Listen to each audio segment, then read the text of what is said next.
ಈಗ at present ಇವ್ರ ಹತ್ರ ಇರೋ ದುಡ್ಡನ್ನ ಪ್ರಪಂಚದಲ್ಲಿರೋರ್ಗೆಲ್ಲ ಹಂಚಿದ್ರು 16,000 ರೂಪಾಯಿ ಒಬ್ಬ ವ್ಯಕ್ತಿಗೆ ಬರುತ್ತೆ. ಅಷ್ಟು ದುಡ್ಡಿದೆ ಪ್ರಪಂಚದಲ್ಲಿರುವಂತ 820 ಕೋಟಿ ಜನ.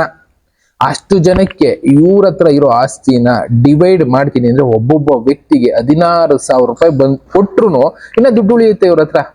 ಅಷ್ಟು ದುಡ್ಡಿರುವಂತ ವ್ಯಕ್ತಿ ಹೇಳ್ತಾ ಇರೋ ವಿಷಯ ಇದು, ಕೇಳಿಸ್ಕೊಳ್ಳಿ. ನಮಸ್ಕಾರ ವೀಕ್ಷಕರೇ. ಯಾವಾಗ್ಲೂ ಇವ್ರನ್ನ ವಿಡಿಯೋ ತೋರಿಸಿ ನೀವ್ ಯಾಕೆ ಎಕ್ಸ್ಪ್ಲೈನ್ ಮಾಡ್ತೀರಾ ಅಂತ ಕೇಳ್ತಿರಲ್ಲ, ಅದಕ್ಕೊಂದು ಉತ್ತರ ಕೊಡಬೇಕು. ಯಾಕಂದ್ರೆ ಎಲನ್ ಮಸ್ಕ್ ಅವ್ರನ್ನ ತೋರಿಸಿ ಇವತ್ತು ಒಂದು ಕಂಟೆಂಟ್ ನ ಹೇಳ್ತಾ ಇದ್ದೀನಿ. ನಾರ್ಮಲ್ ಆಗಿ ನಾವ್ ಹೇಳಿದ್ರೆ ಜನ ನಂಬೋದಿಲ್ಲ, ಕೇಳೋದಿಲ್ಲ. ಅದೇ ಯಾರಾದ್ರೂ ಫೇಮಸ್ ಆಗಿರೋ ವ್ಯಕ್ತಿ ಹೈಲೈಟ್ ಆಗಿ ಹೇಳಿದ್ರೆ ಜನ ಕೇಳ್ತಾರೆ. ಅದಕ್ಕೋಸ್ಕರನೇ ಫೇಮಸ್ ಆಗಿರೋರು ಇಲ್ಲ ತುಂಬಾ ಸಾಧನೆ ಮಾಡಿರುವಂತ ವ್ಯಕ್ತಿಗಳನ್ನ ತೋರಿಸಿ ಹೇಳಿದ್ರೆ ಅಟ್ಲೀಸ್ಟ್ 100ರಲ್ಲಿ ಒಂದಿಬ್ರಾದ್ರೂ ನಂಬ್ತಾರೆ. ಮಾಮೂಲಿಯಾಗಿ ಕುತ್ಕೊಂಡು ನಾನು ಈ ತರ ಇದೆ ಹೀಗಿದೆ ಅಂದ್ರೆ ಯಾರು ಕೂಡ ನಂಬೋದಿಲ್ಲ. ಯಾಕೆಂದ್ರೆ ಪ್ರಪಂಚ ಇರೋದೇ ಹಾಗೆ, ಗೆದ್ದಿರೋ ಎತ್ತಿಂದೆ ಹೋಗೋರೆ ಜಾಸ್ತಿ. ಗೆಲ್ಲಬೇಕು ಅಂದ್ರೆ ಟೈಮ್ ಬೇಕು ಎಷ್ಟೋ ಜನಕ್ಕೆ. ಬಟ್ ಕೆಲವೊಂದು ಸಲ ಗೆದ್ದಿರೋರ್ನ ಫಾಲೋ ಮಾಡಿದ್ರೆ ಸಾಕು, ಸರಿಯಾದ ದಾರಿ ಸಿಕ್ಬಿಡುತ್ತೆ. ಈ ಬುದ್ಧನ ದಾರಿ ಫಾಲೋ ಮಾಡಿದ್ರೆ ಸಾಕು, ಸರಿಯಾದ ದಾರಿ ಸಿಗುತ್ತೆ ಅಂತ ಜನ ಹೋಗ್ತಾರಲ್ಲ, ಅದೇ ರೀತಿ ಒಂದು ಟೈಮ್ ಬರೋ ತನಕ ಎಲ್ಲರ ಮಾತನ್ನ ಕೇಳೋದಿಲ್ಲ ಬಿಡಿ. ಆಗಿನ ಕಾಲದಿಂದ ಅದ್ ನಡ್ಕೊಂಡ್ ಬಂದಿರೋದೇ. ಬುದ್ಧನ ಮಾತು ಅವ್ರು ಇರೋ ತನಕ ಯಾರು ಕೇಳಲಿಲ್ಲ, ಬಸವಣ್ಣವ್ರ ಮಾತು ಅವ್ರು ಹೇಳಿದಾಗ ಯಾರು ಕೇಳಲಿಲ್ಲ. ಇನ್ನ ಈ ಕಡೆ ವೀರಬ್ರಹ್ಮೇಂದ್ರ ಸ್ವಾಮಿಗಳ ಮಾತು 100ರಲ್ಲಿ 2-3 ಜನ ಕೇಳಿದ್ರೆ ಏನೋ, ಇನ್ನು ಉಳಿದವ್ರು ಎಲ್ಲರೂ ಕೂಡ ಅಂತ ಸುಮ್ಮನಿದ್ದವ್ರೆ ಹೊರತು ಯಾರು ಕೂಡ ಸತ್ಯನ ಹೇಳಿದ್ರೆ ನಂಬೋದಕ್ಕೆ ಇಷ್ಟಪಡೋದಿಲ್ಲ. ಅದೇ ಗೆದ್ದೆತ್ತಿನ ಬಾಲ ಹಿಡಿಯೋದು ಅಂದ್ರೆ ಅದಕ್ಕೆ ದೊಡ್ಡವರು, ಸಾಧನೆ ಮಾಡಿದವರು, ಶ್ರೀಮಂತರು ಇಂಥವ್ರು ಹೇಳಿರೋ ವಿಷಯಗಳನ್ನ ಇಟ್ಕೊಂಡು ಎಕ್ಸಾಂಪಲ್ ಕೊಟ್ರೆ ಜನ ನಂಬ್ತಾರೆ. ಅದಕ್ಕೋಸ್ಕರ ಆ ಕೆಲಸ ಮಾಡ್ತೀನಿ. ಇದರಲ್ಲಿ ಎಲನ್ ಮಸ್ಕ್ ಅವರು ಹೇಳ್ತಾ ಇರೋದು ಅದೇ. ಏನಂದ್ರೆ ಇನ್ನೊಂದು 10 ವರ್ಷಕ್ಕೆ ದುಡ್ಡಿಗೆ ವ್ಯಾಲ್ಯೂನೇ ಇರೋದಿಲ್ಲ, ದುಡ್ಡೇ ಬೇಕಾಗಲ್ಲ. ನಾವಿವತ್ತು ಕ್ಯಾಶು ಮನಿ ಅಂತ ಮಾತಾಡ್ತೀವಲ್ಲ, ಅದಕ್ಕೆ ವ್ಯಾಲ್ಯೂ ಇರೋದೇ ಇಲ್ಲ ಅಂತ ಎಲನ್ ಮಸ್ಕ್ ಹೇಳ್ತಾರೆ. ಅದ್ರ ಜೊತೆಗೆ ಇನ್ನೊಂದು ಮಾತನ್ನ ಹೇಳ್ತಾರೆ, ಎಐ ಅನ್ನೋದು ಯಾವ ತರ ಇದೆ ಅಂದ್ರೆ ಸೆಲ್ಫ್ ಕರೆಕ್ಷನ್ ಮಾಡ್ಕೊಳ್ಳೋಕೆ ಶುರು ಆಗೋಗಿದೆ. ಮುಂದೆ ಒಂದು ದಿನ ಬರುತ್ತೆ ತಮ್ಮನ್ನ ತಾವು ಕರೆಕ್ಷನ್ ಮಾಡ್ಕೊಳ್ಳೋ ರೋಬೋಟ್ಗಳು ಸಿದ್ಧ ಆಗ್ತಾ ಇದೆ. ಆ ದಿನ ಜಾಸ್ತಿ ದೂರ ಇಲ್ಲ, ಇನ್ನೊಂದು 10-15 ವರ್ಷದಲ್ಲಿ ಅದು ಇಂಪ್ಲಿಮೆಂಟ್ ಆಗ್ಬಿಡ್ಬೋದು. ಆ ರೀತಿ ಆಯ್ತು ಅಂದ್ರೆ ನಾವು ಫಿಲಮ್ಗಳಲ್ಲಿ ನೋಡ್ತಾ ಇದ್ವಲ್ಲ, ಅಂತ ಪರಿಸ್ಥಿತಿನ ಫೇಸ್ ಮಾಡ್ಬೇಕಾಗತ್ತೆ. ಸಿದ್ಧ ಆಗಿ ಅದನ್ನ ಎದುರಿಸೋದಕ್ಕೆ ಅಂತಾನೆ ಹೇಳ್ತಾ ಇದ್ದಾರೆ.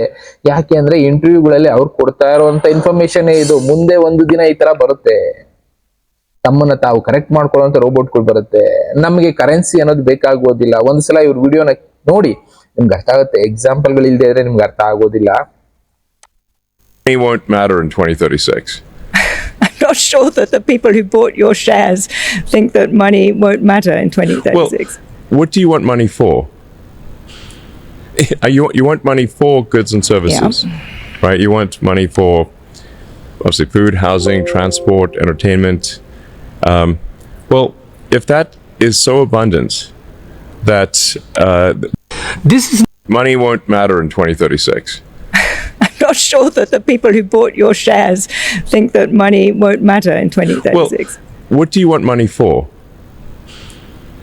You want money for goods and services, right? You want money for obviously food, housing, transport, entertainment.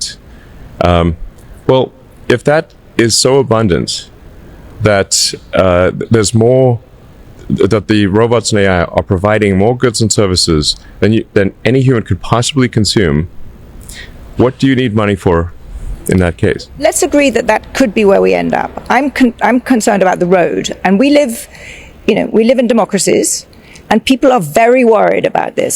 So I guess 2 questions. Firstly, do you have to have massive redistribution from people like you to the people who are losing their jobs? Do you need to pay more tax? Do you have much higher taxes on capital so that you fund some kind of universal income? Otherwise, what do people live off? I think that the Treasury should just simply issue people checks.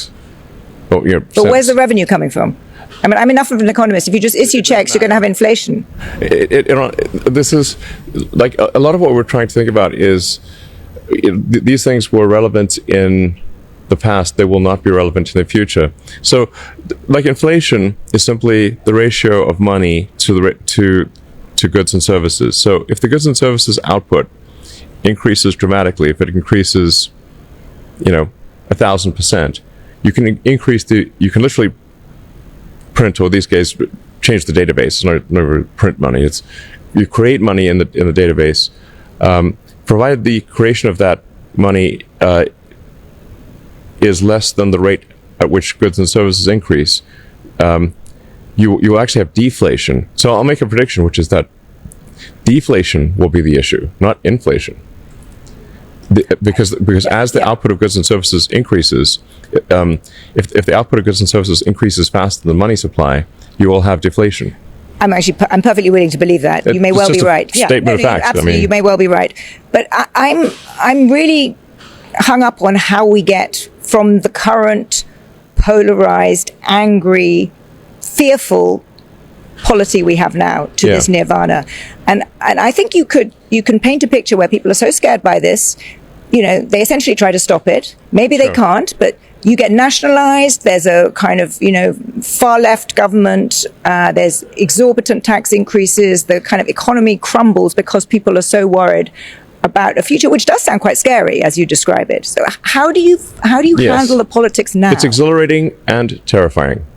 But if you were in the, yeah, I exactly, agree. Honestly, exactly. and if you ask me on any given day, I in fact, even intraday, I've gone from exhilaration to terror regarding AI. ಇಲ್ಲಿ ಒಂದು ವಿಷಯನ specific ಆಗಿ ಹೇಳಿದ್ರು, future ಅನ್ನೋದು inflation ಆಗುತ್ತೆ ಅನ್ನೋದಕ್ಕಿಂತ deflation ಆಗುತ್ತೆ. ಅಂದ್ರೆ ಗೂಡ್ಸ್ ಜಾಸ್ತಿ ಆಗುತ್ತೆ, ಬೈ ಮಾಡೋರೇ ಇರೋದಿಲ್ಲ ಅಂತ ಟೈಮು ಬರುತ್ತೆ ಅಂತ ಒಂದು ಮಾತು ಹೇಳಿದ್ರು. ಇನ್ನೊಂದು ಮಾತು ಹೇಳ್ತಾರೆ, I think AI may exceed the sum of human intelligence in around 5 years. 5 years. Roughly 5 years is my guess. There really won't be anything that AI can't do better than humans, apart from being human, perhaps. At a more prosaic level, what will life be like? The most likely outcome is an age of amazing abundance, where anyone can have anything they can think of. Well, here we are in 2026. Let's see where we stand in 2036. Elon ಇವ್ರು ಹೇಳ್ತಾ ಇರೋದು 2036 year, ಅಂದ್ರೆ ಇಲ್ಲಿಂದ 10 years. ಒಟ್ನಲ್ಲಿ ಆ 10 years ಅಲ್ಲಿ ಏನಿದೆ ಅನ್ನೋದು ಎಷ್ಟೋ ಜನಕ್ಕೆ ಅರ್ಥ ಆಗ್ತಾ ಇಲ್ಲ. ತುಂಬಾ ಅಡ್ವಾನ್ಸ್ಮೆಂಟ್ ಬರ್ತಾ ಇದೆ, ಮನಿ ಇನ್ಫ್ಲೇಷನ್ ಆಗುತ್ತೆ, ಕ್ಯಾಶ್ ಟ್ರಾನ್ಸಾಕ್ಷನ್ ನಿಂತು ಹೋಗುತ್ತೆ, ಕ್ಯಾಶ್ ಅವಶ್ಯಕತೆ ಇರೋದಿಲ್ಲ. ಯಾಕೆ ಅಂದ್ರೆ ಇದಕ್ಕೆಲ್ಲ ಬೇರೆ ಬೇರೆ ವ್ಯವಸ್ಥೆಗಳನ್ನ ಮಾಡ್ಕೊಳ್ತಾ ಇದ್ದಾರೆ.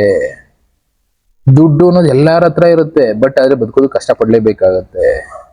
ಅದನ್ನೇ ಹೇಳಿದ್ದು ಜ್ಞಾನಿಗಳು ಬರ್ದಿದ್ದು. ಇವ್ರು ಮಾಡ್ತಾ ಇರೋ ಕೆಲಸಗಳು ಒಂದಕ್ಕೊಂದು ಈಕ್ವಲೆಂಟ್ ಆಗಿದೆ. ಒಟ್ನಲ್ಲಿ ಇದೆಲ್ಲ ಕೂಡ ಪ್ಲಾನ್ ಆಗಿ ಮಾಡ್ತಾ ಇದಾರೋ, ಇನ್ನೊಂದು ರೀತಿ ಮಾಡ್ತಾ ಇದಾರೋ, ಬಟ್ ಎಕ್ಸಿಕ್ಯೂಟ್ ಮಾಡ್ತೀವಿ 2036 ವೇಳೆಗೆ ಅಂತಾನೆ ಇವರು ಹೇಳ್ತಾ ಇರೋದು. ಡಿಫ್ಲೇಷನ್ ಬರುತ್ತೆ, ದುಡ್ಡಿಗೆ ವ್ಯಾಲ್ಯೂ ಇರೋದಿಲ್ಲ.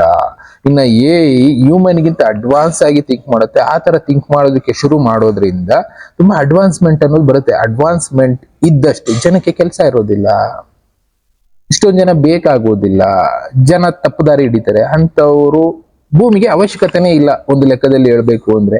ಆ ಜನ ಏನ್ ಮಾಡ್ತಾರೆ?